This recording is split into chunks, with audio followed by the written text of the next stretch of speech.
राहुल गांधी की ईडी के सामने पेशी पर जम्मू में कांग्रेस कारकुनों ने रियासी पार्टी सदर जी मीर की सरबराही में एहतजाजी मुजाहिरा किया। इस दौरान मरकजी हुकूमत पर अपोजिशन के खिलाफ सरकारी एजेंसियों के गलत इस्तेमाल का इल्जाम लगाया गया। पूरे देश में कांग्रेस पार्टी का प्रोटेस्ट रैलीज है और ये मार्च टुवर्ड्स ईडी ऑफिसेज है, क्योंकि जिस तरह से ईडी को आज की मरकजी सरकार भारतीय जनता पार्टी अपना एक टूल बना के इस्तेमाल कर रही है, उसके खिलाफ देश भर में ये प्रोटेस्ट हो रहे हैं। सवाल राहुल गांधी जी का नहीं,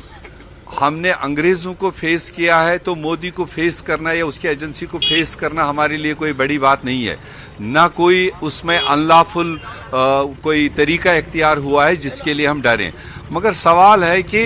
जिस तरह से मोदी सरकार तमाम देश में, वो बिजनेसमैन हो, वो राइवल पॉलिटिकल पार्टीज हो, जैसे जैसे चुनाव आता है तो दूसरे अपोनेंट्स को ड्रैग करने की कोशिश करता है, और उस सारे सिस्टम के खिलाफ आज कांग्रेस पार्टी